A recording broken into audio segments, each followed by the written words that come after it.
Hey guys, it's Fluffals Incorporated, and I'm here to talk about Fluffals. So, yeah, for the channel's namesake, I'm going to go ahead and talk about Fluffals in this format. February 5th, 2018, that's what I'm going to be talking about. So, yeah, let's go on and get right into it. This metagame is stupidly diverse. Like, there are so many decks that can do so much in this format that it's downright insane. I mean, just, have we ever seen a format this diverse in a long time? I mean, it wasn't just like one or two top decks. I mean, it wasn't one or two top decks in this format. It hasn't been, like, we only have like one or two deck formats for a while, one or two or three deck formats for a while. In fact, for a while, like, we've pretty much spent a whole year on that. That was like the worst thing ever, but now that that's done and over with, we actually have quite a bit of diversity. We can have Paleo, we can have Metal Foes, we can have True Draco, we can have Magicians. I mean, although I think Magicians are going to slaughter everything, I'm not going to lie. There's the Mythical Beasts, the Supreme King Dragon Engine, Curtain Raiser, the Sorcerers, countless ways to get to their Electromite play. I think that Fluffals can still play past them regardless. I mean, you can disagree with me, like, until the day I die, I guess, but I just think that they can do pretty well in this format, so I'm about to go ahead and go right into some of the matchups.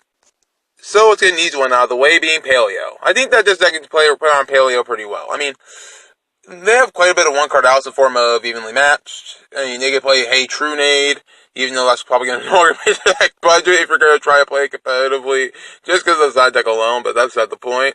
The fact that Paleo can be that easily blown out these days kind of makes the deck not very attractive to some people.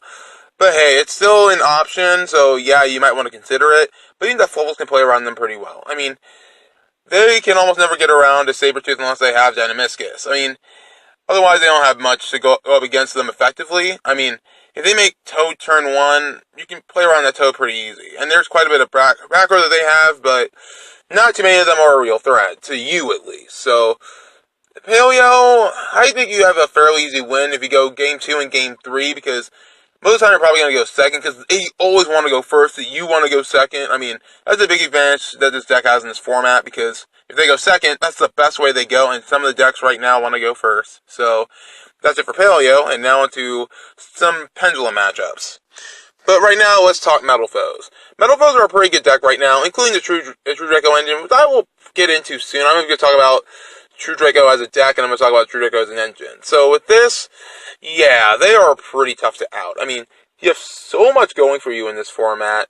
I mean, going up against this deck, yet Masterpiece is still a big threat. I mean, unless you make Sabertooth, or do that Sabertooth combo with Fright for Sheep, you're going to have a pretty hard time against them. And considering that Instant Fusion is a very easy way to get to Sheep and just fuse to make an indestructible Sabertooth, that's a very reliable out to Masterpiece. And considering that you can negate floating fast off of cards like Adamantine, and you can get around cards like Counter, use Tiger to get rid of Scales, and you can run hand traps effectively, considering the deck wants to go second. You can run Gamma, you can run Ash Blossom, Ghost Ogre, you can run so many, and the deck can get some of its best plays off if you get your Wings play, or if you just want to, you can just make Kraken off of Chain and Penguin. So, yeah, there's quite a bit this deck can do against against Metal Foes in particular, because they've always had a decent matchup against Pendulums in general, but I think that Magician's going to be a way harder matchup. I mean, with Magicians, I'm probably going to think they're probably going to be like tier 0.5. I mean, you guys can quote me on that. I'm just going to say that they probably are going to be, just because they have so many combos and so many ways to get to them, it's downright insane. And considering that they always want to go first and you always want to go second, it's kind of an uphill battle if they can make Naruto Vortex. I mean, if they play against Fluffals before and they know it's negate, then you're probably screwed. But if you can make enough plays, you can definitely handle them effectively if you know how to take on Magicians very well. So, yeah, Magicians are a very hard matchup. I think it's like, if I had to go by a 1 out of 10 scale on difficulty, I would say a solid 7 or 8 out of 10 for difficulty. Paleo, probably around like 4. Metal Foes, in general, like, them on their own, or, like, the Electromite build, it's fairly easy. I mean, like, a 5, 4, maybe. Just kind of reaching, but it's kind of a fairly easy matchup against Metal Foes, and Magicians are kind of a nightmare. So, now on the Spiral, and Spiral's going to be nowhere near as prevalent in this format, but I feel like it's worth a mention, because I think it's going to be a very good deck going into this. And considering that Sleeper is still a card, they can still make Tri-Gate Wizard on top of it. They can get around Evenly Matched very well. But then again, they can't get around your toy vendor plays very well, unless you use your wings play, and then they just destroy your vendor, which then you still get a search and you still get a draw, which is not really that big of a loss. I mean, a lot of the deck just revolves around a lot of the stuff you do. I mean, you can actually run the Kaiju end if you're not worried about Spiral. I mean, you can run them in the side. I mean, you kind of have to these days. Just to get around Master Base these days, you might as well side them. I mean, I'd probably sideboard like 4, 5 Kaiju, maybe, with Slumber.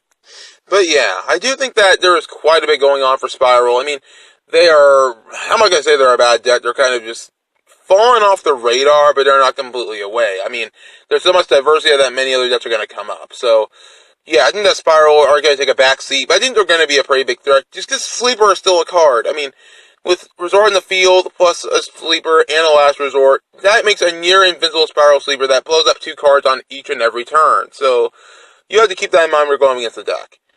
So, another deck I want to mention, all Dinosaurs. Oh my god, they're a pain. But, if you can get around some of the plays that can make Tiger, and then pop their,